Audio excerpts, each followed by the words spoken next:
Bonjour à tous, eh bien prenons un moment aujourd'hui pour lire et méditer un passage du volume 1 du livre du ciel de Luisa Picaretta. Au nom du Père qui me crée, du Fils qui me sauve et du Saint-Esprit qui me sanctifie. Amen. Jésus, une fois de plus, nous nous immergeons en toi, dans ta divine volonté, nous nous unissons à toi, nous nous unissons à ta divinité, à ton humanité, à ta volonté. Nous nous identifions à toi, nous nous consumons en toi, adorable cœur, nous perdons le rien que nous sommes, le néant que nous sommes. Oh Seigneur, amène-nous à cet anéantissement complet de nous-mêmes pour que nous puissions être capacités et accueillir le tout que tu es, Seigneur Jésus. Oui, viens vider les réceptacles de nos cœurs, de tout ce qui nous encombre, de tout ce qui t'empêche de grandir en nous, Seigneur. Nous ne voulons être remplis que de toi. Seigneur, nous te faisons l'offrande de nos volontés pour que tu t'en serves comme champ d'action, comme terrain de jeu, que tu poursuives ton œuvre de création dans nos cœurs. Oui, Seigneur, viens nous embellir, viens ennoblir nos cœurs, viens les sanctifier, retire de nos cœurs tout ce qui est ni toi, ni de toi, ni pour toi.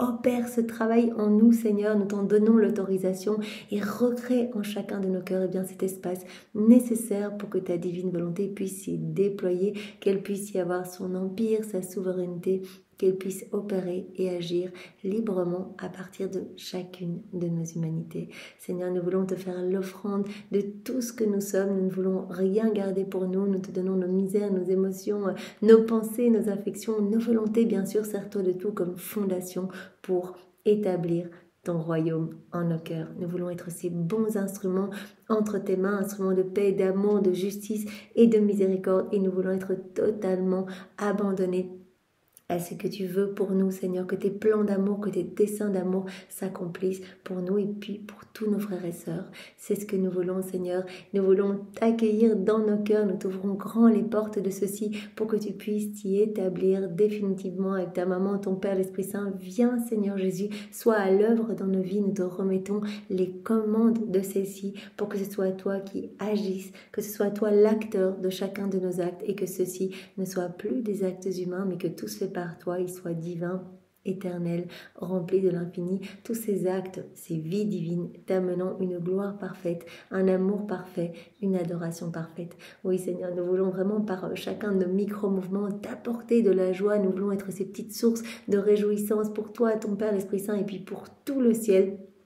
Alors vraiment, Seigneur, investis-nous complètement, remplis-nous de ton amour, remplis-nous de ton Esprit Saint, Seigneur, et viens particulièrement vivre ce moment-ci en chacun de nous. Nous voulons être totalement unis à toi pour que ce moment puisse te ramener de nombreuses âmes, qu'il puisse y avoir comme cette rosée bienfaisante dans les cœurs. Tu nous as dit, dès que vous allez vous unir à moi, chaque fois que vous allez faire un acte uni à moi, dans ma volonté, vous travaillez à l'embellissement des générations humaines, peu importe, il n'y a pas de temps en moi, donc il y a des âmes du passé qui vont recevoir des grâces extraordinaires, des âmes autour de vous, des âmes dans le futur qui vont me donner leur oui, qui vont découvrir les écrits du ciel, mais aussi simplement certaines âmes, beaucoup d'âmes qui vont se disposer à vivre cette inséparabilité avec moi, donc des âmes qui vont retourner à l'église après une longue période, une longue absence, ou d'autres qui vont aller se confesser, ou d'autres qui vont pardonner à des personnes qui leur ont fait du mal, etc. Donc il y a des choses qui se passent dans les cœurs quand nous nous unissons à toi. Alors Seigneur, c'est totalement uni à toi que nous voulons commencer cette méditation. Voilà, dispose nos cœurs pour que nous puissions bien accueillir ce que tu veux nous donner aujourd'hui, parce que tu ne fais pas que nous enseigner. Voilà, quand tu parles à Luisa, tu nous parles à nous aussi, et il se passe des choses dans nos cœurs à chaque fois que vraiment tu nous parles, tu nous donnes la semence du bien dont tu nous parles, de l'obéissance, de la constance, de la pureté d'intention. Voilà, toutes ces bases que tu as posées et que tu poseras tout au long des premiers volumes, et cela va être vraiment développé tout au long des 36 volumes. Ouais, tu nous as parlé de la pureté d'intention, de l'humilité aussi. Tu nous as parlé de tous ces actes d'humilité pour nous amener à notre néant complet. Voilà, cela, tu travailles dans nos cœurs. Tu nous donnes.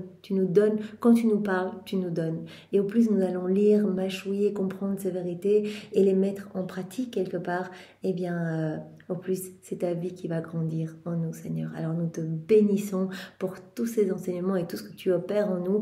Voilà, tu as dépouillé Luisa toutes ces premières pages de ses relations extérieures. Tu lui as demandé de rester vraiment distante par rapport à des conversations qui ne le qui ne te glorifiait pas, Jésus.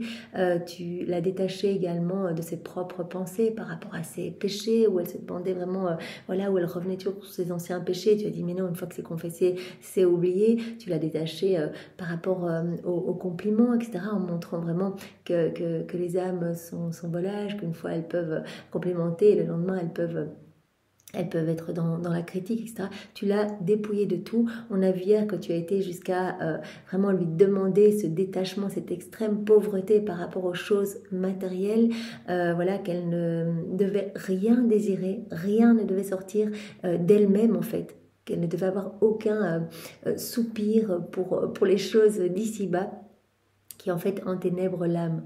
Si on se remplit vraiment de désir pour telle ou telle chose, eh bien en fait on empêche l'action divine. Donc tu nous as montré cela à nous aussi. Vraiment qu'on ne devait demander finalement que des choses absolument nécessaires pour notre survie. Voilà, tu nous as demandé à travers Louisa, eh bien de prendre ce chemin du dépouillement, en fait, vraiment de cette pauvreté en fait. Voilà. Comme tes saints jusqu'à Louisa, eh bien, qui t'ont imité, qui ont regardé ton humanité, qui, comme Saint François, qui ont vraiment pris ce chemin de pauvreté. Tu vas aller bien sûr beaucoup plus loin avec Louisa, et si tu la travailles pour arriver vraiment à ce rôle d'âme victime totalement paralysée dans son lit pendant 64 ans, à apporter, à prendre sur elle l'exercice de la colère, de ta juste colère, Seigneur, de la justice divine. Donc vraiment, tu la travailles petit à petit, tu nous travailles à travers elle, même si nous n'avons pas la même mission qu'elle, eh bien voilà, tu nous demandes à nous aussi, et c'est quelque chose que tu vas nous donner très rapidement. Voilà, une fois qu'on t'aura donné notre oui pour vivre dans ta divine volonté, eh bien on va remarquer que les choses auxquelles on attachait de l'importance, eh bien vont perdre en importance. Voilà, tu vas venir nous purifier, nous détacher de certains mauvais comportements, mais aussi nous donner cette sainte indifférence par rapport aux choses terrestres. Et ça, c'est vraiment très important, ce détachement, pour que notre âme puisse s'élever. Si on est tout rempli des choses du monde, notre âme n'a pas cette légèreté pour s'élever. Donc voilà, tu as fait passer Louisa par vraiment différentes épreuves avec les démons, avec sa famille, voilà, comme des attaques de sa famille qui la suivaient, etc., qui l'empêchaient d'aller à la messe parce qu'il pensait qu'elle feignait cet état de pétrification, etc. Difficulté aussi avec les docteurs et puis avec les prêtres, vraiment cette lourde croix que Louisa a vécue pendant 4 années. Elle parlait vraiment même de martyrs, en fait, des prêtres qui ne la croyaient pas, comme elle était assujettie à la bénédiction des prêtres pour sortir de l'état de pétrification. Eh bien, résultant de chaque souffrance que Jésus lui partageait, eh bien, en fait, elle souffrait vraiment parce que les prêtres la laissaient pendant 10 jours, pendant 18 jours dans ces états-là, en pensant que vraiment, elle faisait totalement la comédie. Jusqu'au moment où Jésus vraiment, voilà, elle lui a conseillé un confesseur, Don Michel, donc elle va garder pendant 10 ans, et ce confesseur-là, en fait, voilà, elle se confie à ce confesseur-là. Donc il ne lui demande pas encore de mettre tout par écrit. Ça va être à la suite de ce confesseur, un autre confesseur qui je ne me rappelle plus son nom, Giovanni ou quelque chose comme ça, Don Giovanni, peu importe, un autre confesseur qu'elle va garder encore pendant une dizaine d'années, qui va lui demander de mettre par écrit. Donc tout ce que nous lisons, les premiers volumes, eh bien ce sont des souvenirs qu'elle note des 16 années qui ont précédé. Donc on voit bien vraiment tout ce travail de purification, voilà, opéré par Jésus dans l'âme de Louisa. On comprend bien que Jésus n'opère pas d'un coup.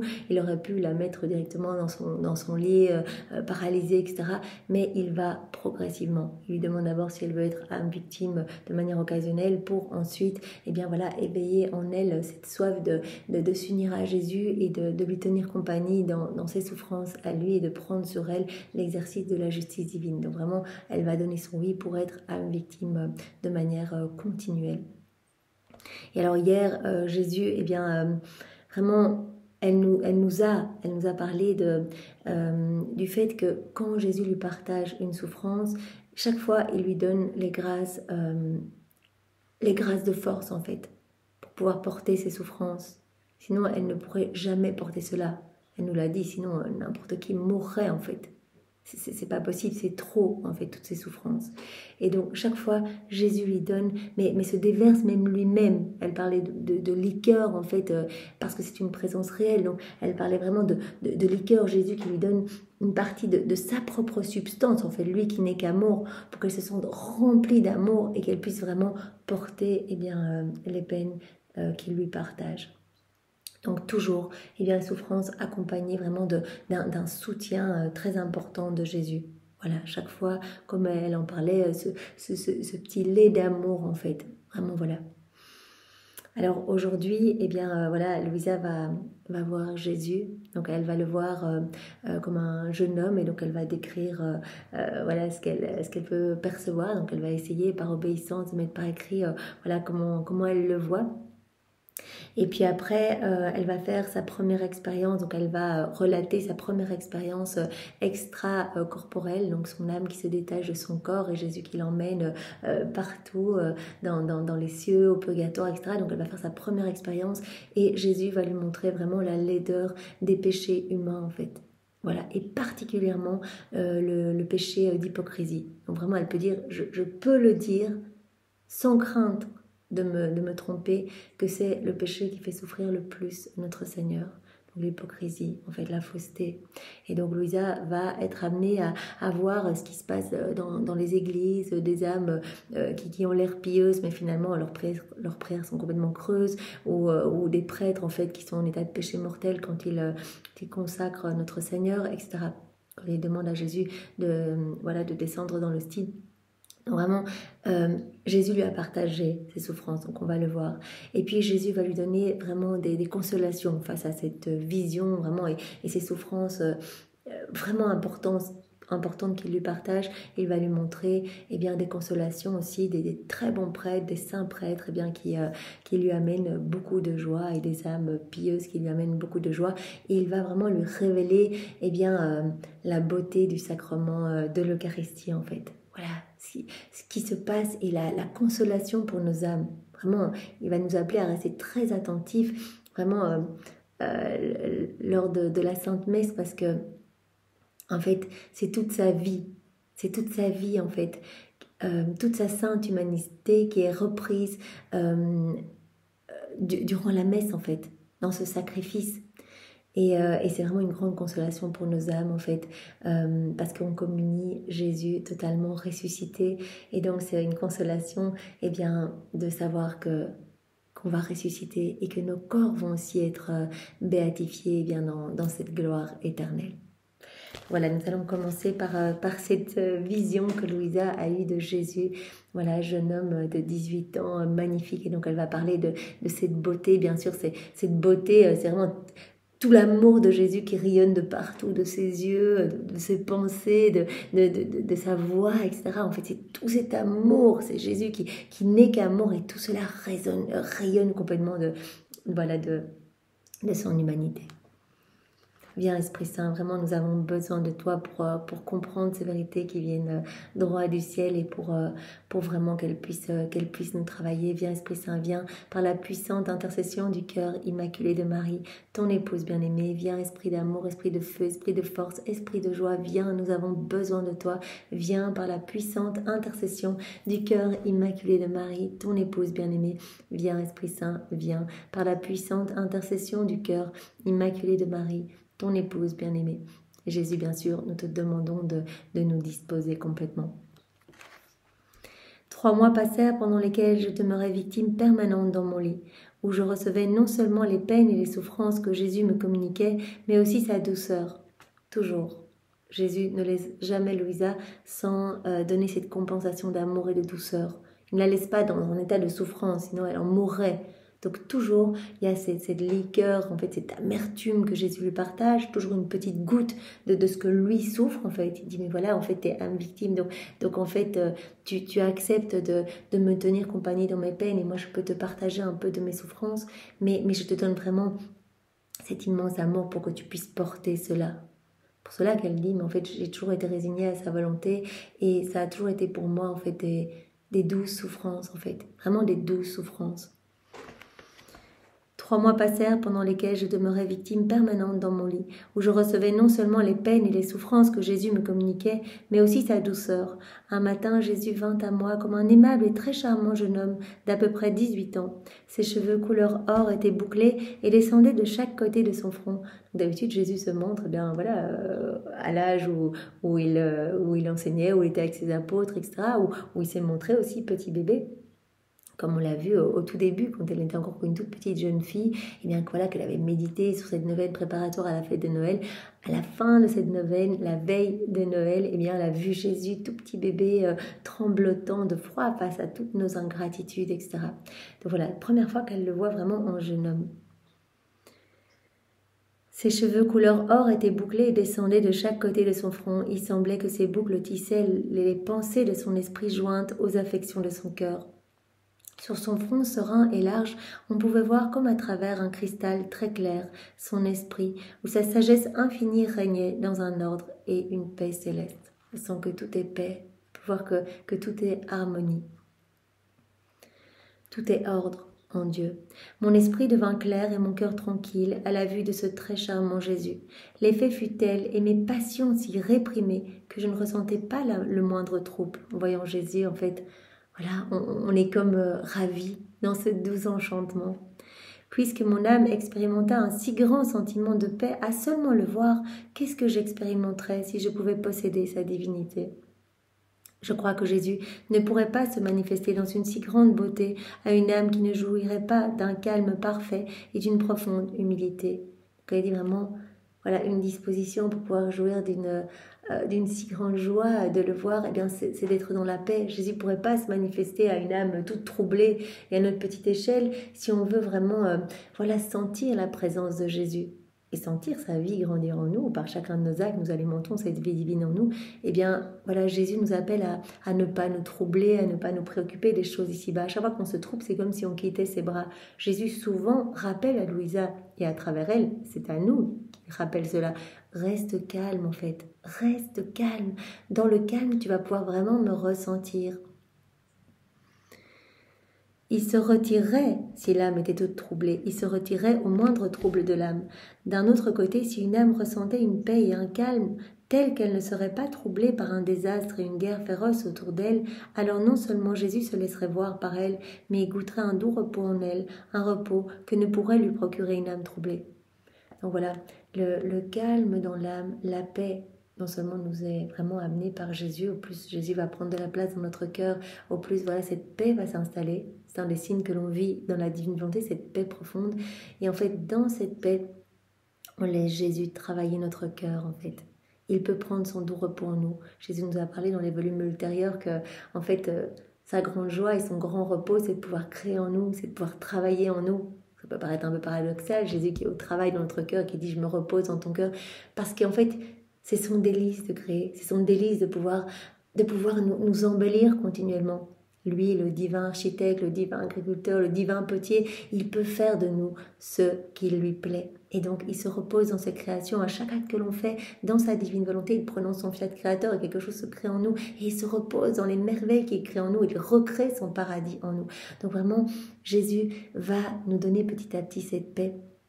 Et dans ce calme, en fait, on l'autorise à travailler. Voilà, si on est tout troublé, c'est qu'on n'est plus uni à Jésus. Il ne peut plus rien faire, en fait. On revient dans nos volontés propres, dans nos troubles, on commence à regarder à droite, à gauche, et en fait, c'est comme si on l'enchaînait à nouveau. Il ne peut plus rien faire. Et donc, il ne peut pas se reposer dans ses belles créations. Et donc ça c'est important, voilà, Jésus l'a répété à Louisa, ne regarde pas à droite à gauche, que tes confesseurs pensent, disent, etc. Sois dans la totale obéissance, je te veux vraiment parfaitement obéissante à tes confesseurs et voilà, ne te préoccupe pas de ce que j'autorise en fait, parce que moi je suis aux commandes et j'autorise tout pour la purification de ton âme en vue de ce grand rôle que j'ai pour toi. Elle ne se doute pas encore de ce qu'il attend. Mais Jésus la prépare en lui demandant vraiment cet abandon complet. Jésus a demandé plusieurs fois tout au long de ces derniers jours, ces dernières pages que l'on a médité ensemble, soit abandonné entre mes bras, mais dans ce parfait abandon, comme même une personne morte entre mes bras. Voilà, qui ne gigote pas, ne regarde pas, ne te rebelle pas, sois abandonné, fais-moi confiance en fait. Des souffrances, des prêtres qui ne te croient pas, etc. Peu importe, abandonne-toi. C'est moi qui suis en train de tout gérer dans ta vie. Voilà. Donc quand on est calme, on permet à Jésus de travailler dans notre cœur. Et parce qu'il peut travailler, alors il trouve son doux repos et sa joie parfaite à vivre en nous. Sous l'aspect où Jésus se montrait à moi, je ne cessais de le regarder, de l'admirer. Je me disais en moi-même, comme ils sont beaux ces yeux si purs, qui brillent d'une lumière plus claire que le soleil, contrairement à la lumière du soleil. Cependant, la lumière des yeux de Jésus ne blessait pas ma vue. Mais en fait, quand je suis regardée, mais il y a une telle lumière qui sort de ses yeux. Et je pouvais fixer mon regard sur cette splendeur sans aucune fatigue. Bien au contraire, mes yeux en recevaient plus de force. Je ne suis pas éblouie, c'est pas comme le soleil que l'on regarde, on est ébloui. Ici, elle pouvait regarder les yeux de Jésus, mais qui laissaient vraiment émaner des rayons de lumière. Elle n'en était pas éblouie, elle ressentait une telle force en fait, en se laissant pénétrer par ses regards. On ne peut quitter des yeux ce mystérieux miracle de beauté qu'est le bleu foncé des pupilles de Jésus. On ne peut pas quitter Jésus des yeux. Un regard venant de Jésus est suffisant pour transporter hors de soi-même et faire parcourir les vallées, les plaines, les montagnes, les cieux ou les plus profondes abîmes de la terre pour le trouver. On voit bien que Jésus, lors de son passage sur la terre, il regardait des âmes et elles étaient bouleversées, elles étaient transformées. Il regardait telle âme, il regardait Matthieu quand il était encore collecteur d'impôts et son âme se sentait touchée. En fait, il a senti comme quelque chose se passait en lui par un regard de Jésus.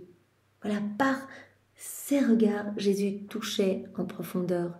Il aimait, ses regards étaient chargés vraiment de compassion, de tendresse. C'est pour cela que les soldats étaient terriblement oppressés. En fait, ils ne voulaient pas être regardés par Jésus. Ils ne voulaient pas que cette lumière les travaille. Donc ils ont bandé les yeux de Jésus pour être plus libres de s'acharner sur son adorable personne durant sa passion. Un regard de Jésus est suffisant pour transformer l'âme en lui et faire ressentir je ne sais quoi de sa divinité. Plusieurs fois, cela m'a fait m'exclamer « Oh mon très beau Jésus, oh mon tout, qu'est-ce que ce sera de jouir de ta vision béatifique sans le mélange de la souffrance, toi qui dans les quelques minutes où tu m'es apparu, a donné tant de paix à mon âme. » Qu'est-ce que ça va être quand on va pouvoir te contempler éternellement dans le ciel? Toi pour qui on peut endurer des torrents de souffrance, le martyre ou des épreuves humiliantes, parce qu'elle vit cet état d'âme victime, épreuves humiliantes, mortification, des épreuves, des sacrifices, des torrents de souffrance. Elle dit mais pour toi, moi je suis prête à tout endurer. Toi qui es habité par un mélange de peine et de plaisir dans une parfaite tranquillité d'esprit. Qui pourrait dire toute la beauté que dégage son adorable visage? Son aspect est comme de la neige teintée de la couleur de très belles roses. Il transpire une noblesse majestueuse et divine. Son apparence invite à la crainte et à la révérence. Son apparence, vraiment, invite à la crainte, cette sainte crainte. En fait, on se sent tout petit face à tant de beauté, tant de merveilles. Et aussi à la confiance. Donc, cette sainte crainte. Et en même temps, on est amené à cette confiance parfaite, en fait. Il nous invite à nous jeter dans ses bras, en fait. Son apparence est comme le blanc comparé au noir, comme la douceur comparée à l'amertume. La confiance que pourrait inspirer une créature est une ombre comparativement au brillant soleil qu'est la confiance inspirée par Jésus. Même la confiance qu'on pourrait avoir envers une personne de notre entourage, un proche, notre meilleur ami, que sais-je, ce n'est qu'une ombre par rapport à la confiance que Jésus nous inspire, en fait. Elle dit, mais en le voyant, mais on est totalement en confiance avec lui, en fait. Même si on est tout laid, on est rempli de péché, on a envie de se jeter dans ses bras. Donc on peut imaginer Jésus qui nous a parlé, je pense dans le volume 36, de cette pêche miraculeuse. À la fin de notre vie, Jésus va se montrer à chacun de nous. Il y a cette heure de grâce où Jésus va se montrer à nous. Il va nous regarder avec ses yeux merveilleux, il va vraiment infuser en nous cette confiance, et il va nous montrer toutes les fois où dans notre vie, vraiment il nous a aidés, etc. Mais à chaque instant, toutes les fois où il était à côté de nous, tout le temps en fait. On va comprendre vraiment son immense amour, que tout venait de lui, que notre vie lui appartient, etc. Donc on peut imaginer, d'ailleurs, il parle vraiment de pêche miraculeuse. Donc il dit finalement, il y a très peu d'âmes qui me disent non, en fait, que les âmes super obstinées, qui ne veulent rien savoir, quelque part qui ferment leurs yeux pour ne pas admirer ma personne et pour ne pas se laisser toucher par ma lumière, celles qui ne veulent délibérément pas de ma lumière. Il dit c'est vraiment l'heure où je viens chercher même les âmes les plus récalcitrantes, en fait. Donc il y a finalement très peu d'âmes qui tombent en enfer. Donc c'est très réjouissant, cette révélation que Jésus nous a donnée. qu'il se montre. Et c'est très dur de résister à tant d'amour, en fait. On est comme enveloppé par cet amour. On ressent tant de douceur, tant de confiance. Oh, la confiance que Jésus inspire à l'âme transparaît sur sa sainte figure, si majestueuse, si aimable, et l'amour qu'il dégage attire l'âme d'une manière qui ne lui laisse aucun doute quant à l'accueil qu'il lui offre. On n'a pas de doute sur le fait que Jésus nous aime, en fait. Il se montre et on va vraiment être dans une confiance infinie, en fait. Jésus ne méprise pas une créature qui, attirée par la brûlante flamme de son amour, veut retourner dans ses bras. Jamais il ne va avoir un visage un peu en disant « mais tous ces péchés », il n'y aura jamais une once de mépris, etc. Tout va être qu'amour. Donc on va vraiment être poussé dans une confiance immense à nous jeter dans ses bras. Jésus ne méprise pas une créature qui, attirée par la brûlante flamme de son amour, veut retourner dans ses bras, peu importe sa laideur ou son état de péché. Que dire maintenant des traits de sa figure? Son nez très gracieux descend harmonieusement de ses blonds sourcils. Sa bouche, quoique petite, affiche un doux sourire. Ses lèvres de couleur écarlate sont fines, douces et aimantes. Quand elle s'ouvre pour parler, elle donne l'impression que quelque chose de précieux, de céleste va être prononcé. Voilà, comme du miel qui sort de la bouche de Jésus. Sa voix exprime la douceur et les harmoniques du paradis.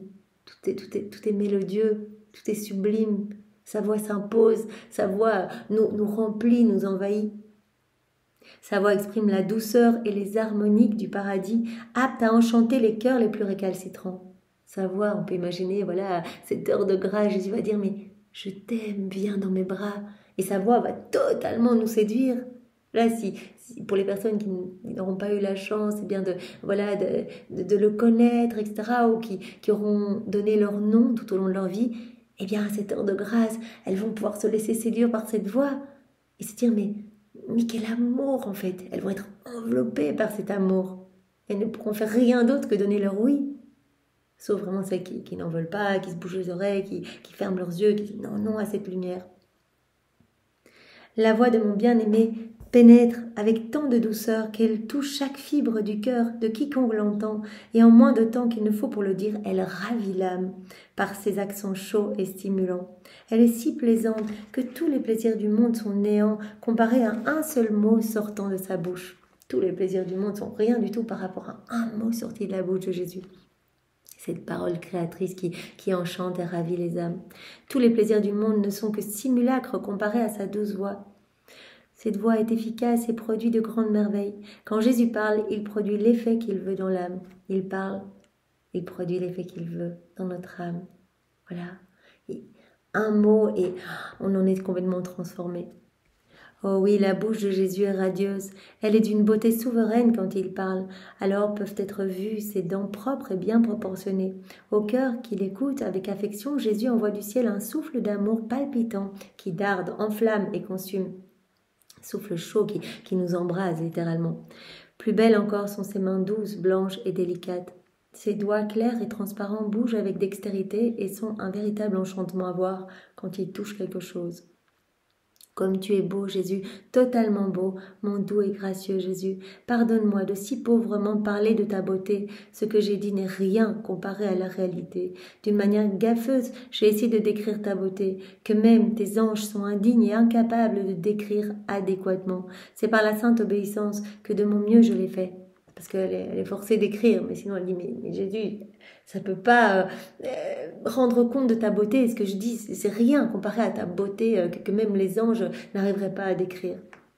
Si ma description n'a pas ton approbation, Jésus, pardonne-moi. Blâme en premier lieu l'obéissance, parce que mes faibles essais ne font pas justice à ta beauté. J'en suis bien consciente. Alors maintenant, on va vraiment lire et méditer cette première expérience extra-corporelle que Louisa va vivre. Si ce n'eût été d'un ordre explicite donné en vertu de l'obéissance, je n'aurais sûrement jamais consenti à mettre sur papier, dans l'humiliation, les étranges épisodes de ma vie, qui de jour en jour devenaient moins exceptionnels. Sans doute pour quelques personnes, ils sembleront bizarres.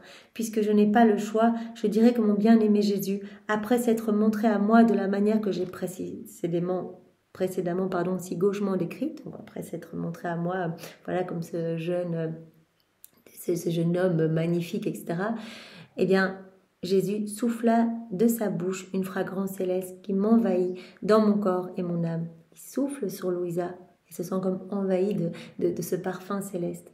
À la suite de ce souffle, en moins de temps qu'il ne faut pour le dire, il me prit avec lui. Il fit sortir mon âme de toutes les parties de mon corps et il me donna un corps d'une forme très simple, resplendissante de pure lumière. Donc il fait sortir son âme de son corps. Donc en soufflant sur elle, après cette expérience où elle l'a vue, etc., elle est complètement enchantée, ravie par tant de beauté, elle l'a décrit, et bien Jésus souffle sur elle, et de son souffle, en fait, il fait sortir son âme de son corps. Et en fait, voilà, son âme prend l'apparence d'un corps très simple, lumineux, magnifique. Je pris rapidement mon envol avec lui et nous avons parcouru l'immensité des cieux. En fait, c'est ce qu'elle va vivre maintenant pendant les nombreuses années. Donc, elle est paralysée dans son lit, mais Jésus l'emmène visiter les cieux, le purgatoire, etc. Sinon, comment aurait-elle pu survivre?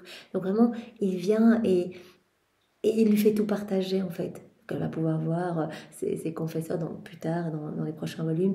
Elle va pouvoir voir ses confesseurs décédés, etc., parler à Jésus, parler à des âmes du purgatoire, etc. Puisque c'était la première fois que j'expérimentais ce merveilleux phénomène, j'ai pensé, vraiment le Seigneur est venu pour me prendre et certainement je vais mourir. Donc elle pense que c'est le moment de sa mort. Quand je me suis retrouvée hors de mon corps, les sensations que mon âme ressentait étaient les mêmes que je ressentais quand j'étais dans mon corps, avec la différence que quand l'âme est unie au corps, elle perçoit chaque sensation à travers les sens et les transmet aux puissances du corps. Voilà, elle dit, je ressentais toutes ces sensations aussi quand mon âme n'était plus dans mon corps, mais quand l'âme est unie au corps, en fait, on ressent tout, mais à travers nos sens, voilà, nos muscles, nos nerfs, etc. Tout est transmis à notre corps. Dans l'autre situation, donc quand l'âme est détachée du corps, l'âme reçoit toutes les sensations directement. C'est plus transmis au corps, bien sûr, mais l'âme va tout recevoir directement comme sensation. Et l'âme comprend instantanément tout ce qu'elle traverse. Elle pénètre même les choses les plus cachées, les choses imperceptibles, de près ou de loin, mais uniquement dans la volonté de Dieu.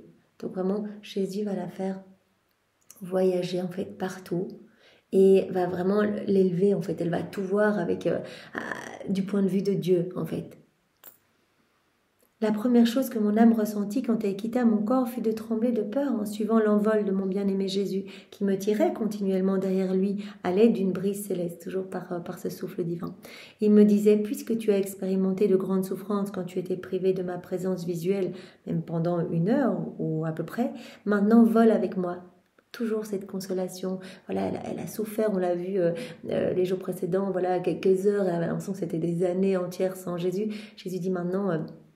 voilà, je veux que tu voyages avec moi, en fait. Voilà, il sort l'âme de Louisa de son corps et reste avec moi. Voilà, vole avec moi, je veux te consoler, je veux te griser de mon amour. Oh, comme il était bon pour mon âme d'être en suspension dans la voûte des cieux en compagnie de Jésus.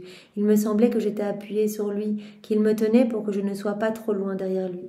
Quoiqu'il me précédait, j'étais attachée à lui d'une manière ferme afin de pouvoir le suivre, lui penché vers moi et moi vers lui.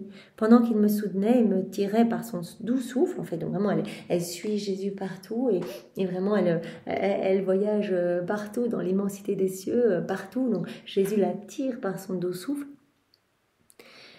En somme, j'ai intérieurement une bonne représentation de ce qui est arrivé, mais je n'ai pas les mots avec lesquels le décrire. Possible de décrire tout ce qui s'est passé, voilà, dans tous ces voyages extracorporels. Après avoir fait ses rondes dans l'immensité des cieux, mon bien-aimé Jésus, qui trouve ses délices dans la compagnie des hommes, m'amena à un endroit où étaient concentrées les iniquités et les infamies des hommes. Donc il l'a fait voyager, elle vit ses doux délices avec son bien-aimé, etc. Et Jésus, maintenant, va lui partager ce qu'il ressent face aux méchancetés humaines, aux ingratitudes humaines, aux infamies des hommes, aux iniquités de ses enfants. Oh, comme il était devenu changé, mon doux Jésus, l'aspect de mon bien-aimé. Quelle amertume submergeait son cœur sensible, avec une clarté que je n'avais jamais exprimée auparavant. Je l'ai vu souffrir de terribles tortures. Donc, elle comprend tout. Jésus va lui partager ce qu'il ressent face à vraiment nos froideurs, à nos fermetures de cœur, à toutes nos aigreurs, à toutes les fois où on n'a pas voulu l'aimer, toutes les fois où on n'a pas répondu à son amour. Son cœur adorable m'apparut comme celui d'un homme mourant, expirant dans une terreur extrême. Je l'ai vu souffrir de terribles tortures. Le voyant dans ce pénible état, je lui ai dit « Mon adorable Jésus, comme tu as changé !» Donc, elle le voyait tout beau, déjà, elle l'a vu magnifique, 18 ans, vraiment tout rempli d'amour, resplendissant, de splendeur, de lumière, etc. Puis il a soufflé sur elle, il a fait sortir son âme de son corps, il l'a emmenée dans ce voyage partout. Elle a vu vraiment des merveilles, etc. Il l'a remplie de son amour, et puis il l'a emmenée dans un endroit vraiment où elle a pu... voir toutes les iniquités humaines. Et alors elle a vu aussi l'aspect de Jésus totalement changé. Elle a pris l'aspect d'un agonisant. Elle a dit, mais c'est juste horrible en fait, ce que les péchés me font. Comme tu as changé Jésus, tu es comme un mourant. Oh Jésus, appuie-toi sur moi et permets-moi de participer à ta souffrance. Donc vraiment, Louisa a la compassion de son bien-aimé. Elle dit, mais en fait, partage tout sur moi. Je ne peux pas te voir souffrir comme ça. Elle aime tellement Jésus que ce n'est pas possible pour elle de le laisser souffrir seul. Mon cœur défaille de te voir tant souffrir. Je veux participer à ta souffrance. Là-dessus, retrouvant un peu son souffle, Jésus me dit « Oui, ma bien-aimée, libre à toi de m'aimer. Je ne peux pas tenir plus longtemps. » Me disant cela, il me pressa plus intimement sur lui et plaçant ses lèvres sur ma bouche, il versa en moi une amertume foudroyante. Donc, il va partager à Louisa ce qu'il ressent face à toutes nos méchancetés, à tous nos péchés en fait, toutes nos offenses, tout ce qu'on lui fait. Et donc il va, tout comme il avait déversé, on a vu ça hier, eh bien en Louisa du réconfort, donc ce petit liquide, cette petite liqueur réconfortante d'amour, eh bien ici il va verser en elle cette liqueur affreuse, nauséabonde, en fait une petite goutte de ce que lui ressent en fait face à tous nos péchés. Il a versé en moi une amertume foudroyante. Je me suis sentie comme transpercée par plusieurs couteaux. Tous nos péchés, en fait, c'est ce que Jésus ressent, les couteaux, les coups, les flagellations. Il a partagé cela à Louisa. Et donc, elle est dans cet état extracorporel et vraiment, elle reçoit ces coups de fer. Elle dit comme plusieurs couteaux, des fers, des lances, des flèches, des dards, des dagues qui, une à une, pénétraient dans mon âme. Toutes ces souffrances affreuses. Pendant que j'étais plongée dans cette souffrance extrême, mon bien-aimé Jésus ramena mon âme dans mon corps et disparut. Donc, elle le vit en dehors de son corps, et puis Jésus la ramène dans son corps. Et là, elle continue à vivre ses souffrances dans son corps, même si rien ne se voit extérieurement. Qui pourrait dire le terrible supplice qui s'empara alors de mon corps? Seul Jésus pourrait faire cette description, lui qui, chaque fois qu'il me communiquait les souffrances, les adoucissait par la suite. Toujours, Jésus ne la laisse pas dans des états de souffrance extrêmes. Chaque fois, il lui communique de la douceur, de la force, son amour. Il la prend dans les bras, il la serre contre son cœur pour qu'elle puisse vraiment supporter ce qu'il lui partage. Les gens sur la terre non seulement ne peuvent ressentir de telles souffrances, mais ne peuvent même pas imaginer leur profondeur. En analysant l'histoire de mon âme, cette âme pauvre et misérable qui a bien des fois imité son bien-aimé Jésus, on pourrait croire que la mort se moquait de moi. Quoique je n'étais alors pas digne de mourir, je savais que la mort viendrait bientôt. Elle viendra en son temps, et elle ne se moquera plus de moi. Ce sera plutôt moi qui la ridiculiserai en lui disant « J'ai badiné bien des fois avec toi, je t'ai effleuré au moins 100 000 fois, j'ai plus qu'égalisé le compte avec toi. » Elle dit en fait que chaque fois qu'elle vit ses souffrances, elle est sur le point de mourir. Elle est vraiment en train de sentir des souffrances telles qu'elle est presque en train de mourir. Si Jésus ne la soutenait pas, elle en mourrait. Elle dit, quand le jour où je vais mourir, je vais dire à la mort, j'ai bien souvent badiné avec toi. Je t'ai effleuré au moins 100 000 fois. Je dis cela car à bien des occasions, j'aurais quitté ce monde si ce n'eût été de Jésus, qui après avoir communiqué directement d'atroces souffrances à mon âme, me réanimait en m'attirant près de son cœur, qui est vie pour moi, ou en me prenant dans ses bras, qui sont force pour moi, ou en versant de sa bouche en moi un très doux élixir. Donc toujours, quand Jésus partage la souffrance à Louisa, directement après, il lui amène du réconfort. Il la prend dans ses bras, il la serre contre son corps, contre son cœur, et il lui verse donc ce très doux élixir, donc vraiment substance même de son amour en fait. Jésus qui n'est qu'amour, eh bien, il donne à Louisa tout cet amour. Puisque les souffrances communiquées directement à mon âme sont plus terribles que celles communiquées à mon corps, je serais sûrement morte bien des fois si ce n'eût été de ce merveilleux Jésus. Je serais morte s'il ne m'avait pas soutenue.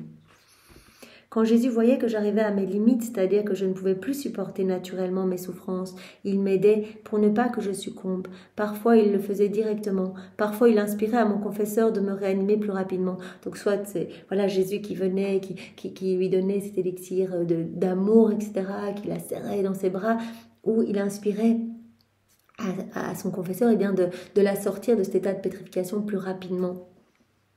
Dans ce cas, mes souffrances vécues à travers l'obéissance étaient quelque peu soulagées, mais pas autant que quand Jésus opérait directement. Lorsque Jésus voulait me communiquer des souffrances extrêmes, il faisait sortir mon âme de mon corps. Donc quand il voulait vraiment communiquer à Louisa des souffrances affreuses, en fait, vraiment partager les souffrances que lui ressentait, et bien souvent il la faisait sortir de son corps, en fait. Voilà, il faisait sortir mon âme de mon corps, la prenait avec lui et me faisait voir les nombreux péchés commis par les blasphèmes contre la charité ou autres péchés. À mon point de vue, d'après les effets ressentis par moi, je peux affirmer sans crainte de me tromper que le péché de malhonnêteté est celui qui offense le plus le cœur de Jésus, qui le rend le plus amer. Donc ici, Louisa va relater un moment à nouveau extracorporel où Jésus lui a montré les pires des péchés. Et elle dit, je peux l'affirmer sans me tromper que c'est ce qu'il y a de pire, la malhonnêteté. En fait, les âmes qui fake la piété, la sainteté, mais en fait qui offensent tellement Jésus. Tout est une apparence bonne, etc., pour le regard des autres. Mais dans le fond, comme Jésus l'a dit tellement de fois dans les heures de la Passion, les âmes font semblant d'être auprès de moi, mais moi je suis toujours seule. Font semblant de prier, mais moi je suis seule. Les prêtres font semblant d'être près de moi, de prendre voilà, des airs vraiment unis à moi, mais moi je suis seule en fait. Donc que faire de moi? C'est leur bouche qui prie, mais en fait elles ne sont pas près de moi. Et donc là maintenant, Louisa va voir tous ces péchés qui affectent tellement le cœur de Jésus. Et Jésus va lui partager toutes ces souffrances qu'elle ressent. Voilà, ces péchés de malhonnêteté, ces péchés d'hypocrisie. Une fois, par exemple, alors que Jésus versait une petite part de son amertume en moi, j'ai ressenti que j'avalais quelque chose de nauséabond, de purulent et d'amer, qui pénétrait dans mon ventre et me donnait une haleine répugnante. Ces péchés d'hypocrisie, Jésus va lui partager ce que cela lui génère, en fait, toutes ces souffrances qu'il ressent face à ces péchés. Il partage une petite goutte à Louisa. Et elle dit, mais un liquide nauséabond, affreux, purulent, amer, qui m'a donné une haleine répugnante. J'aurais perdu connaissance si je n'avais pas rapidement pris quelque chose, quelque nourriture pour me faire vomir cette matière purulente. On pourrait croire que cela m'arrivait seulement quand Jésus me faisait voir les méchancetés commises par ceux que l'on considère comme de grands pécheurs. Mais mon aimable Jésus m'attirait d'une manière particulière dans les églises où on l'offensait. Donc elle dit, mais quand il me partageait ces matières purulentes, affreuses, en fait toutes ces souffrances horribles, on pourrait croire que c'était face aux grands péchés, aux grandes iniquités. Mais en fait, c'était souvent Jésus qui lui montrait même les péchés commis par les bonnes âmes, entre guillemets, par les âmes qui ont l'air dévotes. Il l'emmenait dans les églises en lui montrant, mais regarde là, en fait je suis tout seul. Ces personnes se moquent de moi, elles viennent à l'église, mais elles ne sont pas unies à moi. Voilà. On pourrait croire que cela m'arrivait seulement quand Jésus me faisait voir les méchancetés commises par ceux que l'on considère comme de grands pécheurs, mais mon aimable Jésus m'attirait d'une manière particulière dans des églises où on l'offensait. On y blessait son cœur par des choses saintes en soi, mais contrefaites, ce qui est faux. En fait, ce qui est hypocrite, ce qui est malhonnête, cela vraiment c'est ce qui blesse le plus le cœur de Dieu. Par exemple, des prières vides faites par des personnes feignant la piété ou encore la pratique de dévotion hypocrite. Les personnes concernées semblaient procurer à mon Jésus plus d'affront que d'honneur. Donc des personnes qui vont se trouver dans les églises, etc. Mais en fait, Jésus dit, mais en fait, elles me causent plus de douleur que d'honneur en fait. Quand elles font semblant, mais qu'elles viennent peut-être pour voir d'autres personnes ou pour l'image qu'elles donnent, etc. Oui, ces actes mal accomplis donnaient des nausées à ce cœur si saint, si pur et si droit. Jésus qui n'est que pureté, en fait, la malhonnêteté, cela le blesse tellement. Plusieurs fois, il m'exprima sa souffrance en me disant « Mon enfant voit les offenses et les insultes que me font même dans des endroits saints certaines personnes que l'on dit dévotes. » Ces personnes sont stériles, même quand elles reçoivent les sacrements. Elles sortent de l'église ternies plutôt que purifiées. elles ne sont pas bénies par moi. Qui viennent à l'église, mais pour dire, voilà, ça c'est fait, mais pendant toute la messe, elles pensent à autre chose ou quoi que ce soit. Jésus dit, elles ne sont pas bénies par moi. Elles vont sortir complètement stériles, elles vont recevoir les sacrements, mais elles ne reçoivent rien du tout finalement. Et cela me fait penser à cette heure de la Passion de Jésus où il se retrouve chez Hérode, et Hérode se moque de lui parce que Jésus ne répond pas, et donc Hérode décide de le vêtir en fait comme s'il était un fou, donc avec le vêtement blanc qu'on mettait aux personnes complètement voilà, complètement folles. Et j'ai dit en fait, ces moqueries que j'ai vécues là chez Hérode, etc., quand j'étais avec ce petit vêtement blanc, et j'ai pu le lire aussi dans les révélations, dans les visions données à Anne-Catherine Emmerich. Il était aussi couronné avec une couronne de paille, enfin vraiment on lui crachait dessus, on se moquait de lui, etc. J'ai dit en fait, ces moqueries, je les vis continuellement, même dans ma maison, dans mon église, parce que quand les personnes vont se confesser mais qu'elles n'ont pas réellement l'intention de changer, c'est une moquerie qu'on me fait. Quand des prêtres me consacrent, mais qu'ils n'ont pas une véritable foi en ma présence dans l'Eucharistie, c'est encore se moquer de moi. Quand des prêtres donnent des conseils, mais qu'eux-mêmes ne font pas ça pour eux, c'est une moquerie que l'on me fait. Quand des âmes viennent à l'église, mais qu'elles ne sont pas centrées sur moi, c'est une moquerie que l'on me fait. Donc je vis continuellement ces moqueries, ces crachats, ces coups, ces humiliations. Voilà, ces actes mal accomplis donnaient des nausées à ce cœur si saint, si pur et si droit. Plusieurs fois, Jésus m'exprima sa souffrance en me disant « Mon enfant voit les offenses et les insultes que me font, même dans des endroits saints, certaines personnes que l'on dit dévotes. Ces personnes sont stériles. Même quand elles reçoivent les sacrements, elles sortent de l'église ternies plutôt que purifiées. Elles ne sont pas bénies par moi. » Il me montrait aussi des personnes faisant des communions sacrilèges. Par exemple, un prêtre célébrant le saint sacrifice de la messe par habitude, dans un intérêt matériel et en état de péché mortel. Je tremble en mentionnant cela. Des prêtres qui consacrent, soit par intérêt matériel, en disant « Ok, là je vais gagner autant pour telle messe, etc. » Non, je ne veux pas dire cette messe parce que là, je vais rien recevoir, etc.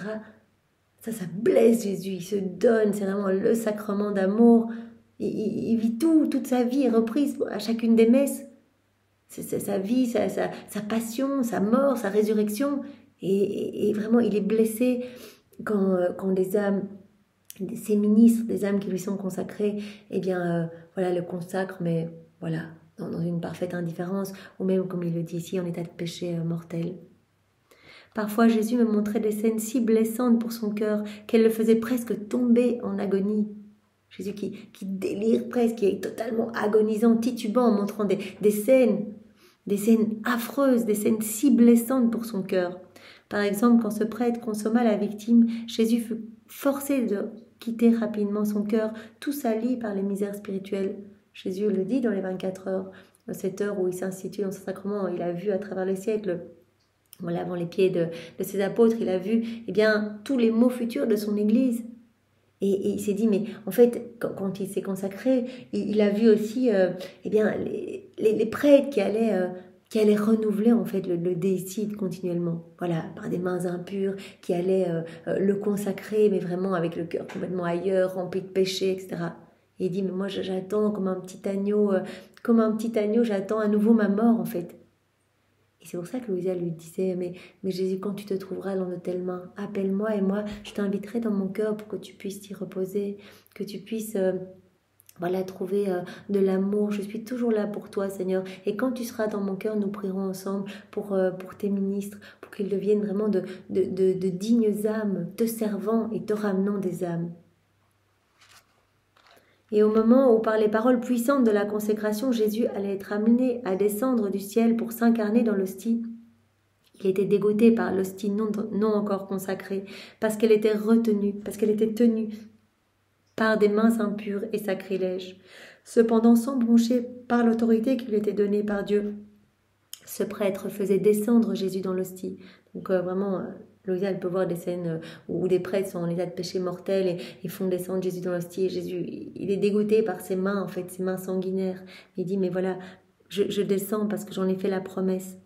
Pour ne pas manquer à sa promesse, Jésus s'incarnait dans cette hostie qui au préalable sointait la pourriture de l'impureté et qui par la suite dégoûtait du sang provoqué par un déicide. Comme il faisait pitié l'état sacramentel dans lequel Jésus m'apparut alors, il semblait vouloir fuir ses mains indignes. Mais de par sa promesse, il était forcé de rester jusqu'à ce que la forme du pain et du vin soit consommée par un estomac qui, dans le cas présent, était pour lui plus nauséabond encore que les mains indignes qu'il avait touchées plusieurs fois auparavant. Non seulement mains indignes, mais quand il le dit ici, quand je descends dans les cœurs, eh bien, en fait, c'est nauséabond l'odeur. C'est pour ça que quand Jésus a accepté d'être jeté dans le cédron, eh bien, en fait, cela doit nous montrer une image de notre cœur quand il est mal disposé, ou le cœur de ses ministres quand il n'est pas disposé et qu'il n'est pas plein d'amour pour Jésus. Jésus dit, je ressens vraiment cette chute comme dans les égouts de la ville, en fait. Il y a une telle puanteur, je m'y sens pas bien, je suis pas accueillie, etc. J'ai juste envie de partir vite, en fait, et je peux rien donner. Je suis les mains liées, je ne peux rien donner. Donc Jésus a accepté vraiment d'être revêtu de ce manteau de crasse et d'ordure, au point qu'il avait lui-même la nausée, en fait, de cette odeur en sortant du cédron, et les soldats eux-mêmes avaient la nausée, n'osaient même plus le toucher, poussé comme ça avec des lances. Il a accepté vraiment de se revêtir de toutes ces crasses pour nous nettoyer, en fait, pour nous faire revenir à cette place à laquelle il nous attend, pour nous ramener à cette place d'enfant de lumière, pour nous montrer la laideur de nos âmes quand on le reçoit n'importe comment et mal disposé. Quand la sainte hostie fut ainsi consommée, Jésus vint à moi en se lamentant, « Mon enfant, laisse-moi verser une partie de mon amertume en toi. » Donc Jésus lui a montré tous les péchés commis dans les églises, par les âmes qu'on dit dévotes, pieuses, etc., qui communient n'importe comment, mal disposées, ou par ses propres ministres, en fait. Ces enfants de prédilection qui finalement le laissent toujours seul, alors que ce sont des âmes qui ont reçu énormément de grâce pour être tout près de Jésus, pour le consoler, pour lui tenir compagnie. Je ne peux pas retenir mon amertume plus longtemps. Aie pitié de ma condition qui est devenue trop douloureuse. Prends patience et souffrons un peu ensemble. Je ne peux plus supporter cette souffrance. Je veux partager une partie de mes souffrances en toi, une petite goutte de mon amertume. Souffrons ensemble. Je lui répondis, Seigneur, je suis prête à souffrir avec toi. Oui, si la capacité m'était donnée de prendre toute ton amertume, je le ferais volontiers, de telle manière que je ne te vois pas souffrir. Jésus alors versa de sa bouche dans la mienne la part d'amertume que je pouvais supporter, et me dit, mon enfant, ce que j'ai versé en toi, ça n'est rien du tout, mais c'est tout ce que tu peux recevoir. Tu pourras pas recevoir plus. Donc il verse une mini petite goutte de ce que lui ressent. Ces coups de couteau continuels, ces dagues, ces épées, ces coups de poing, ces crachats, ce qu'il reçoit en fait dans son sacrement, ce qu'il reçoit vraiment de la part d'âmes qui sont dites pieuses, toutes ces hypocrisies, toutes ces malhonnêtetés. Il dit, j'ai besoin de partager. Il dit, ça c'est rien, mais c'est tout ce que tu vas pouvoir contenir. Tu n'as pas la capacité de contenir plus. Donc je te verse vraiment juste une micro-goutte de ce que je ressens. Comme je désirerais que beaucoup d'autres âmes soient disposées à faire le même sacrifice que toi par amour pour moi, comme j'aimerais avoir beaucoup d'autres âmes victimes pour pouvoir accueillir en fait une petite goutte de mon amertume, que je puisse partager à plusieurs âmes mon amertume, ma souffrance, ma peine, avoir votre compagnie. Ce n'est pas que je ne peux verser en eux toute l'amertume que contient mon cœur. Ce n'est pas que je ne peux verser en eux toute l'amertume que contient mon cœur, c'est pour que je puisse goûter l'amour réciproque et bienveillant de mes enfants. En fait, avec les âmes victimes comme toi, Louisa, en fait, je sens ta compagnie. Je peux goûter l'amour réciproque et bienveillant de mes enfants.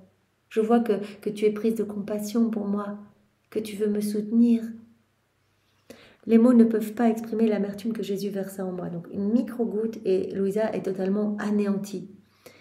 Empoisonnée, nauséabonde, cette amertume, et soulevant le cœur par sa putréfaction.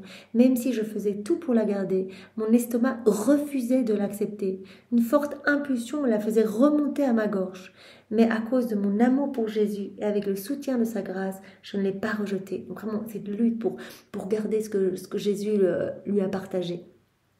Qui pourrait décrire les souffrances qu'entraînaient en moi ces épanchements avec Jésus? Ils furent si nombreux que, si je n'avais pas été soutenue, fortifiée et revigorée par lui, j'aurais sûrement été victime de la mort bien des fois. Jésus versait en moi seulement une petite portion de l'amertume qu'il portait. Une créature ne peut normalement pas supporter autant d'amertume ou de douceur, comme mon très aimable Jésus en versait parfois en moi. Lui seul porte et tolère l'amertume causée par le péché. Donc en fait, c'est tous les péchés, cette amertume que Jésus partage à Louisa. Il ne verse qu'une toute petite partie. Il n'y a que Jésus qui peut tout supporter.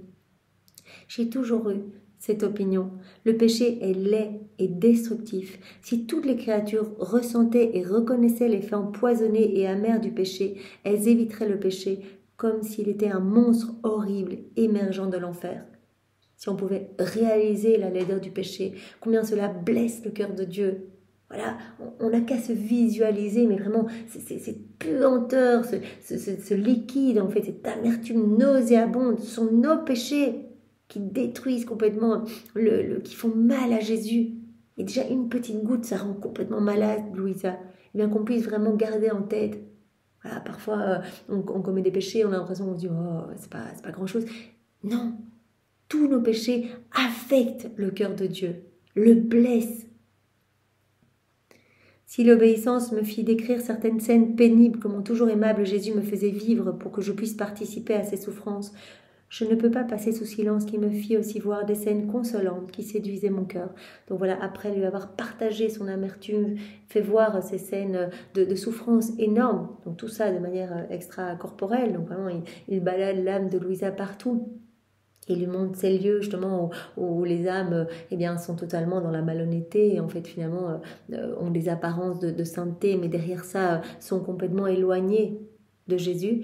Et après lui avoir partagé cela, il va lui montrer des scènes très consolantes. Il va lui montrer des âmes qui sont très attachées à son cœur.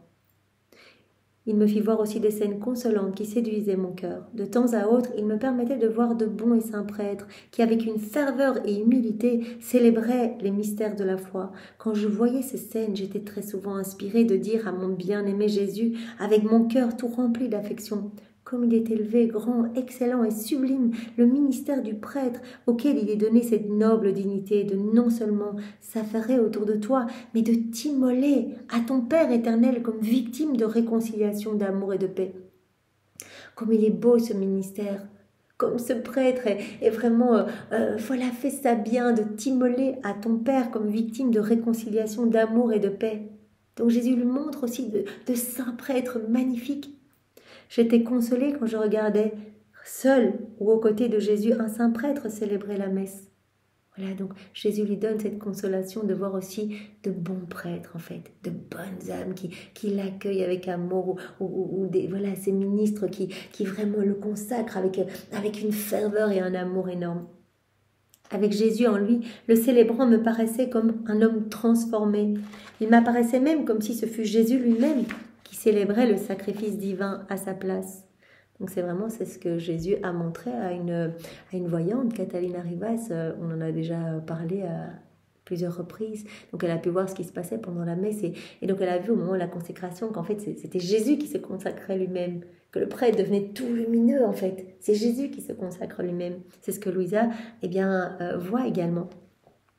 Il était extrêmement exaltant d'entendre Jésus lui-même réciter les prières de la messe avec autant d'onction, de le voir bouger et exécuter la sainte cérémonie avec autant de dignité. Ceci éveillait en moi une grande admiration pour un ministère aussi haut et aussi saint. Cela lui donne vraiment une joie énorme en fait, voir tout ce qui se passe pendant la messe, toute cette beauté, vraiment ce sacrement si merveilleux. Et là, d'ailleurs, cela me fait penser, dans un volume ultérieur, quand Jésus parle justement des souffrances qu'il ressent face à ces ministres qui sont parfois si indignes et qui le consacrent n'importe comment, Marie dit en fait je suis toujours là en fait, je glisse mes mains dans les mains des prêtres pour que mon fils ne ressente pas la puanteur de ses mains sanguinaires, terme utilisé par Jésus et Marie, de ses mains criminelles. Vous imaginez, le terme est quand même fort. Et donc Marie va faire comme des petites ailes d'amour et de lumière pour que Jésus ressente moins durement la méchanceté et les offenses de ces âmes consacrées. Donc, mais quand ce sont des bons et saints prêtres, en fait, voilà, ils ne sont que lumière en fait. C'est Jésus lui-même qui se consacre en fait, lui-même et qui récite lui-même à travers les bouches de ses prêtres, qu'il récite lui-même ses prières. Voilà, comme il était beau d'entendre Jésus réciter les prières de la messe avec autant d'onction, de le voir bouger et exécuter la sainte cérémonie avec autant de dignité. Je ne sais pas combien de grâce j'ai reçu quand je voyais la messe célébrée avec autant d'attention et de dévotion. Combien d'autres divines illuminations j'ai eues et que je préférerais passer sous silence. Je vis des choses incroyables en voyant cela. Mais puisque l'obéissance me le commande, et que lorsque j'écris, Jésus me réprimande souvent pour ma paresse ou parce que je veux omettre des choses, je vais m'exécuter. Donc, elle a vu des choses incroyables en fait. Elle a compris, elle a reçu des illuminations incroyables, voilà, en voyant ce qui se passe pendant la messe. Et Jésus la force, vraiment elle est poussée par l'obéissance à mettre tout par écrit. En mettant toute ma confiance en Jésus, je veux lui dire, quelle patience on doit avoir avec toi, mon bien-aimé Jésus. Je vais te satisfaire, mon doux amour. Mais parce que je me sens indigne et inhabile pour parler de mystères aussi profonds, sublimes et exaltants, je le ferai en comptant beaucoup sur l'aide de ta divine grâce. Donc maintenant, Jésus veut que Louisa en dise plus sur ce qui se passe pendant la messe. Pendant que j'assistais attentivement au sacrifice divin, Jésus me fit comprendre que la messe recouvre tous les mystères de notre religion. La messe est absolument magnifique. On trouve toute la profondeur de notre religion, de notre foi. Elle parle silencieusement à notre cœur, elle parle silencieusement au cœur de l'amour infini de Dieu. Elle nous parle aussi de notre rédemption en nous faisant nous souvenir des souffrances que Jésus supporta pour nous. La messe nous fait aussi comprendre que, non satisfait d'être mort une fois sur la croix pour nous, Jésus veut, dans son immense amour, se diffuser en nous et perpétuer son état de victime à travers la Sainte Eucharistie. Donc la messe nous parle de tellement de choses, elle nous dit tout en fait. Elle va nous parler de l'amour immense de Dieu pour nous, qui non seulement, Jésus qui est mort non seulement sur la croix, mais il n'est pas mort une fois pour toutes. Il accepte vraiment d'être une victime en fait dans chaque hostie consacrée. Il reste à l'état de victime dans l'Eucharistie. Donc cet amour immense pour nous se donne pour nous à chacune des messes. Et donc chacune des messes nous parle également de notre rédemption, de l'amour immense de notre Dieu pour nous. Voilà. La messe nous fait comprendre que non satisfait d'être mort une fois sur la croix pour nous, Jésus veut dans son immense amour se diffuser en nous et perpétuer son état de victime à travers la Sainte Eucharistie. Jésus me fit aussi comprendre que la messe et la Sainte Eucharistie sont un rappel perpétuel de sa mort et de sa résurrection. Cela nous donne le remède parfait pour notre vie mortelle, et cela nous dit que nos corps, qui seront désintégrés et réduits en cendres par la mort, ressusciteront par la vie éternelle au dernier jour. Donc cela vraiment nous parle aussi, la messe nous parle de la résurrection de nos corps. Voilà, nos corps qui vont être réduits à la poussière, qui vont ressusciter complètement. La résurrection de la chair, voilà, pour une vie immortelle et glorieuse. Pour les bons, ce sera pour la gloire, et pour les méchants, ce seront les tourments. Ceux qui n'ont pas vécu avec le Christ ne ressusciteront pas en lui. Mais les bons, qui ont été intimes avec lui pendant leur vie, auront une résurrection similaire à la sienne. Donc vraiment, la messe nous parle de tout. En fait, c'est vraiment, on trouve toute la profondeur de notre religion, dans chacune des messes. En fait, quand on vit la messe, voilà, on va comprendre plus intensément l'amour de Dieu pour nous, que Jésus n'est pas mort une seule fois il y a 2000 ans, mais qu'il reste vraiment à l'état de victime dans chacune des hosties consacrées. Il se fait prisonnier d'amour pour nous. On va comprendre notre rédemption. Cela va nous parler de notre rédemption, voilà, de l'amour de Dieu pour nous. Et on va aussi, on va pouvoir comprendre aussi que nos corps vont ressusciter, en fait, que nos corps vont complètement ressusciter pour cette vie glorieuse et éternelle. Jésus me fit bien comprendre que la chose la plus consolante du saint sacrifice de la messe est Jésus vu dans sa résurrection. Ben oui, on va communier à Jésus ressuscité.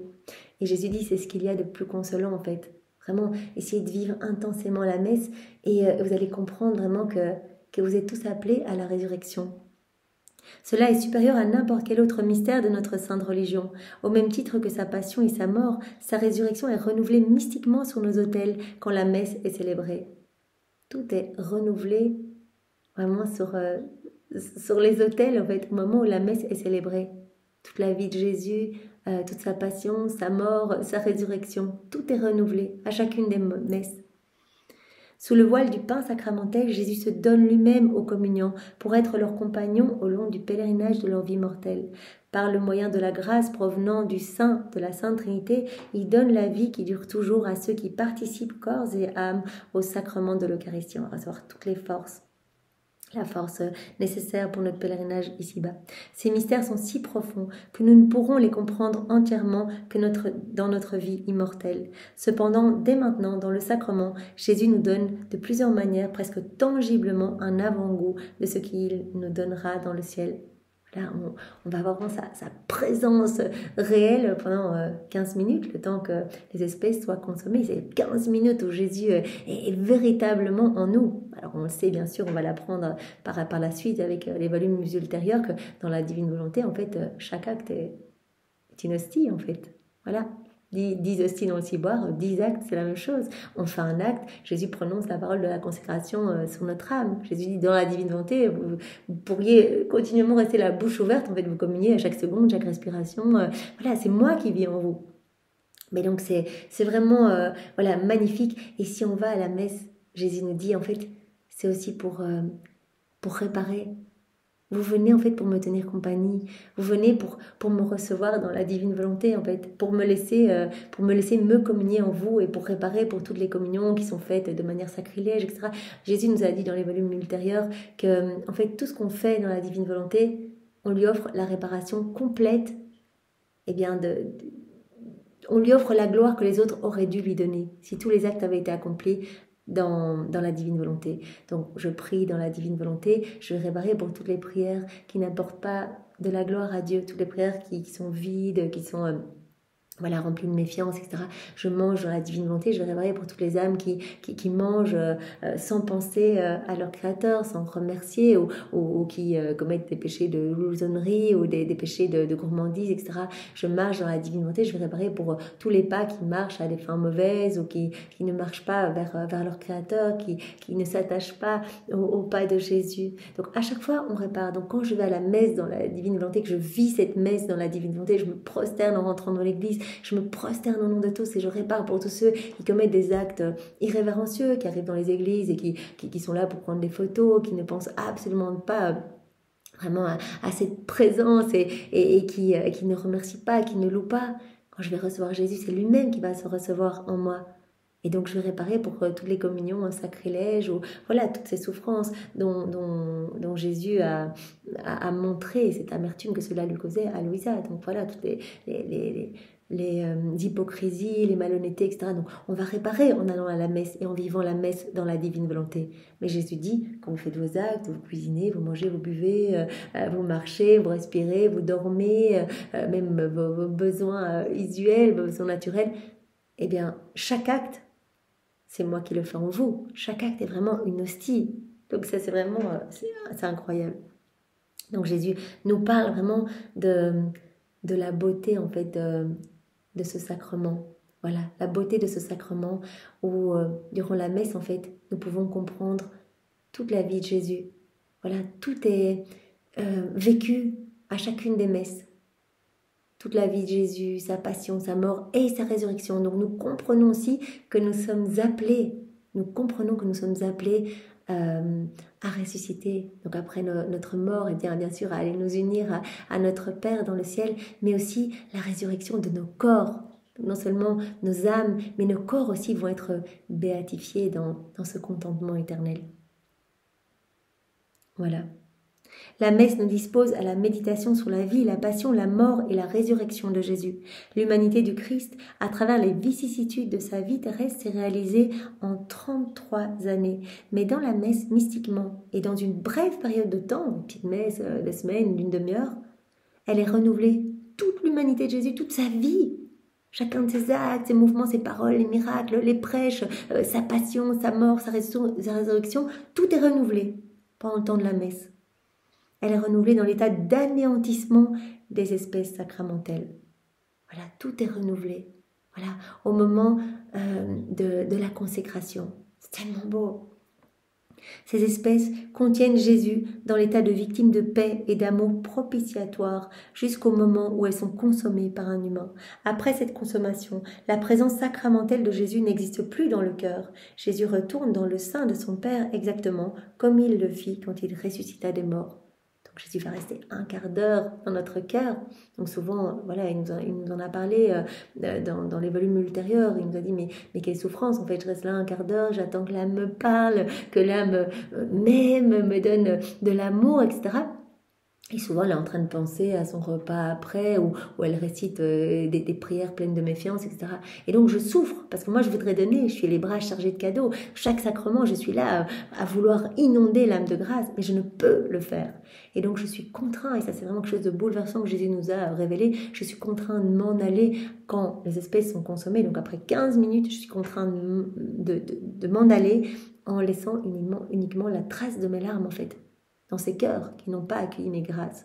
Donc c'est pour cela que quand on reçoit Jésus, eh bien on est invité à le faire dans la divine volonté pour lui donner tout l'amour que les autres ne lui donnent pas. Pour dire Jésus, je suis là dans chaque cœur qui t'a reçu, qui te reçoit, qui te recevra, pour te dire que je t'aime, pour t'inonder de ta tendresse à toi, de l'amour de ta maman, de l'amour de ton père. Je t'offre ta vie, la vie de ta maman, tes actes de ta maman, les actes de tous les saints. Je t'aime Jésus, je t'accueille. Je te dis dans chaque cœur, Jésus, que ta volonté soit faite, je m'offre à toi, je veux décrocher tous les actes suspendus de ma vie, je veux que tu fasses de moi ce qui te plaira. On est là pour réparer, pour donner à Jésus, eh bien, tout cet amour que nos frères et sœurs n'ont pas donné, ne donnent pas et ne donneront pas. Voilà, et Jésus dit, ben voilà, après 15 minutes, ben je retourne dans le sein de mon Père. Exactement comme je l'ai fait lors de ma résurrection des morts. Dans le sacrement de l'Eucharistie, Jésus nous rappelle que notre corps ressuscitera dans la gloire. Donc ça, Jésus nous dit, c'est vraiment une grande consolation pour vous. Ce rappel à chacune des messes que vous allez ressusciter, que votre corps va ressusciter. Donc c'est important vraiment de travailler pour les choses du ciel et de vous gorger de cette lumière que vous recevez à chaque fois que vous venez à la messe, etc., que vous vous laissez nourrir par ma lumière. Tout comme Jésus retourne dans le sein du Père quand cesse sa présence sacramentelle, ainsi passerons-nous à notre résidence éternelle dans le sein du Père quand nous cesserons d'exister à travers notre vie terrestre présente. À notre mort, eh bien, nous irons, notre âme ira rejoindre le Père. Voilà, comme Jésus qui, quand cesse la présence, quand cesse la consommation des espèces, voilà, après 15 minutes, il retourne dans le sein de son Père.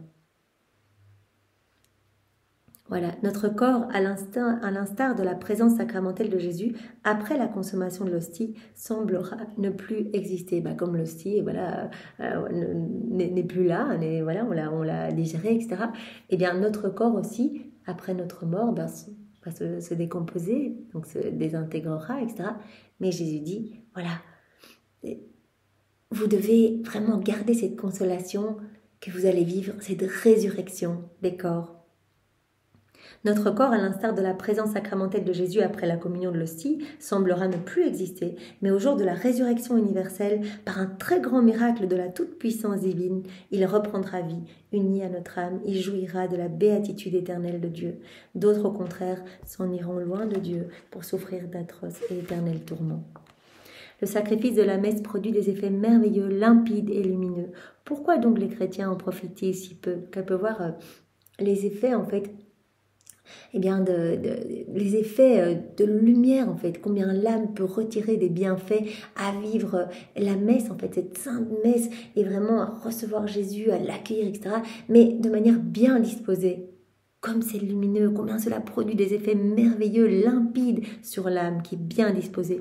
Pourquoi les chrétiens en profitent si peu? Pour l'âme qui aime Dieu, peut-il y avoir quelque chose de plus consolant et de plus bénéfique? Le sacrement nourrit l'âme pour qu'elle soit digne du ciel et il donne au corps le privilège d'être béatifié dans l'éternelle volonté de Dieu. On se gorge de lumière. En ce grand jour de la résurrection des corps, un grand événement surnaturel se déroulera, comparable à ce qui se passe au moment où, après que nous ayons contemplé le ciel étoilé et que le soleil apparaît, celui-ci absorbe la lumière des étoiles. Mais même si elles disparaissent du regard de l'observateur, les étoiles gardent leur lumière et restent à leur place.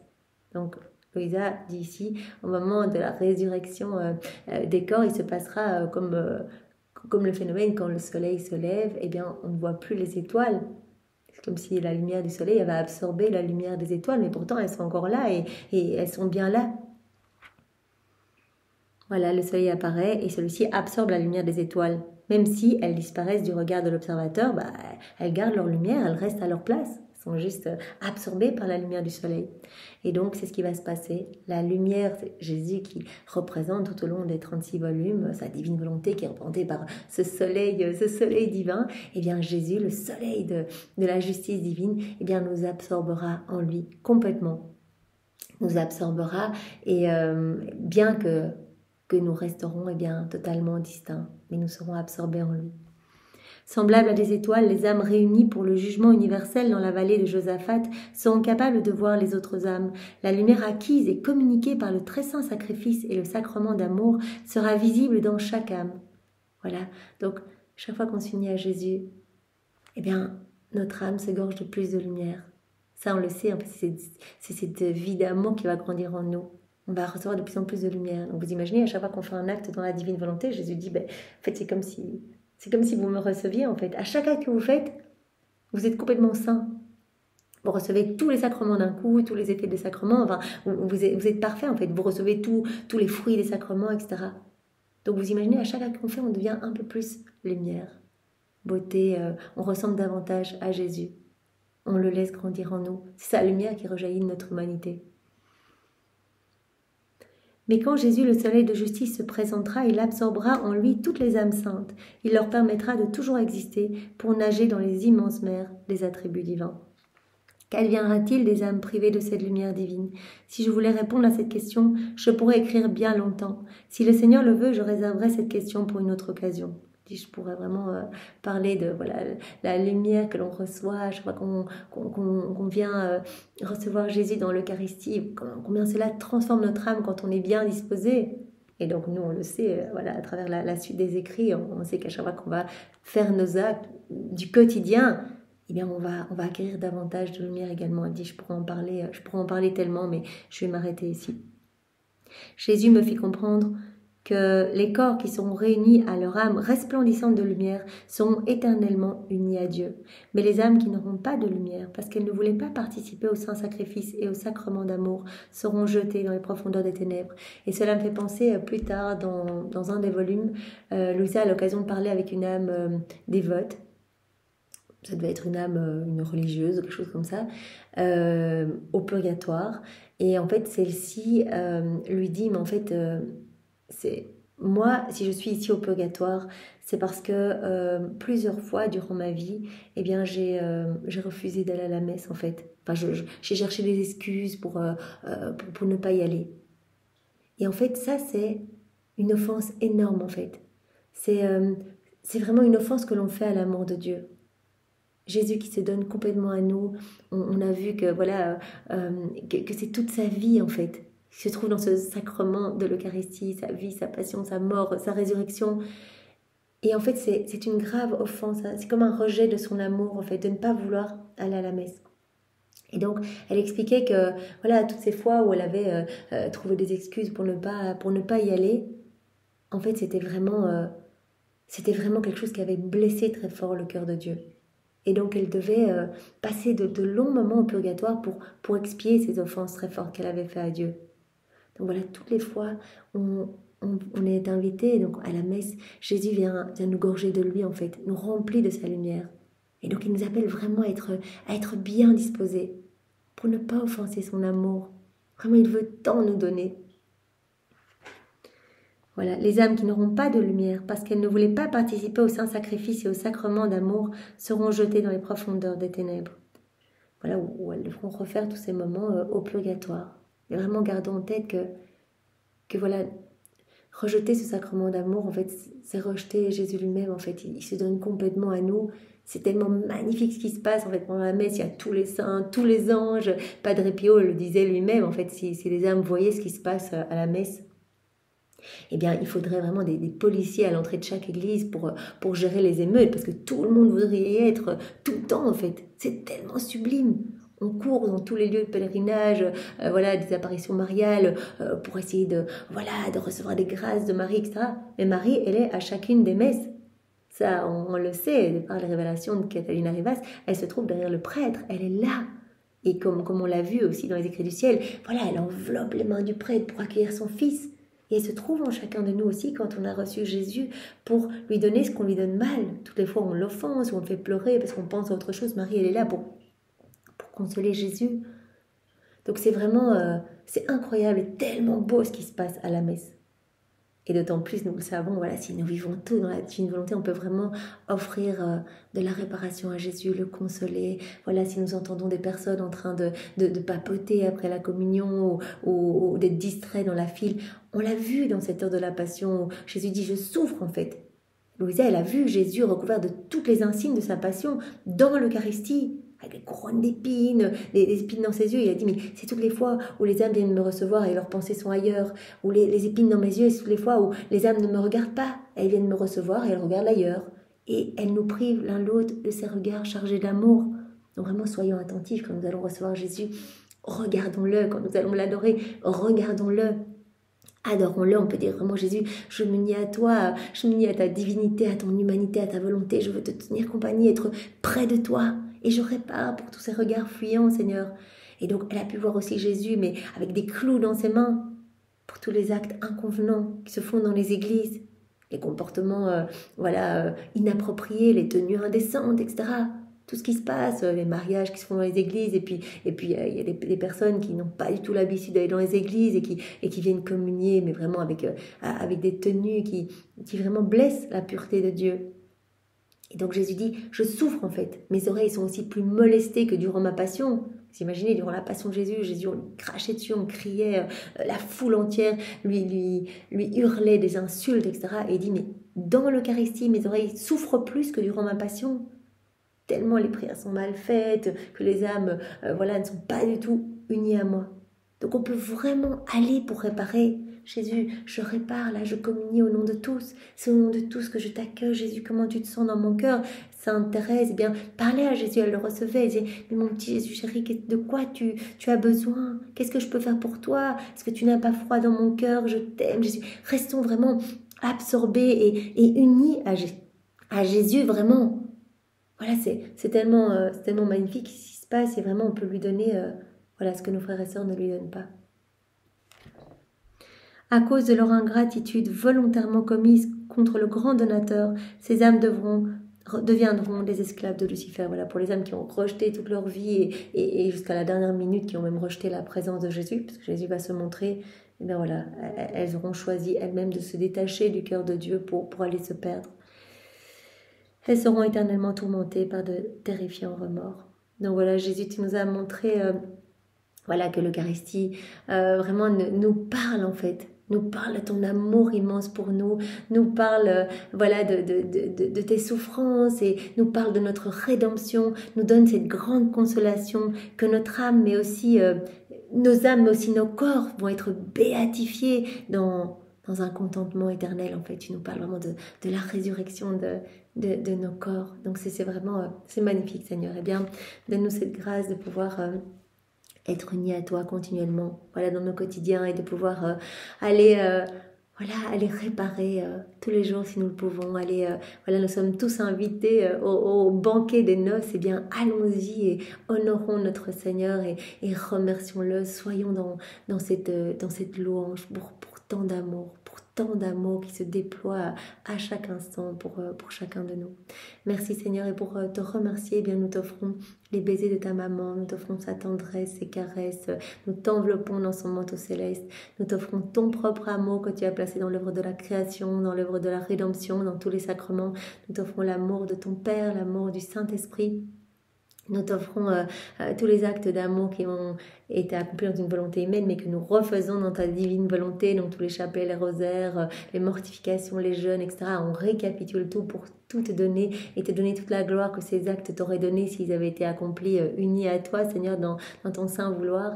Nous voulons également te réoffrir tous les actes eh bien, accompli dans ta divine volonté par Adam, dans son état d'innocence. Voilà, tous ces jeux d'amour, ces échanges d'amour, ces flux et reflux d'amour, ces danses d'amour que vraiment que tu as vécu avec ton Père l'Esprit Saint, avec Adam. Vraiment, c'était une rivalité de tendresse qui vous réjouissait à chaque instant.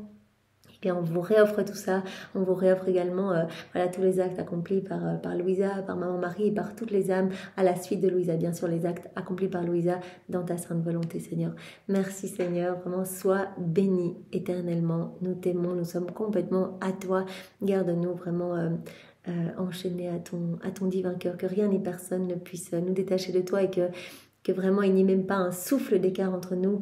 Nous ne voulons même pas une seule respiration si ce n'est toi qui la respire en nous. Seigneur, sois béni. Au nom du Père et du Fils et du Saint-Esprit. Amen.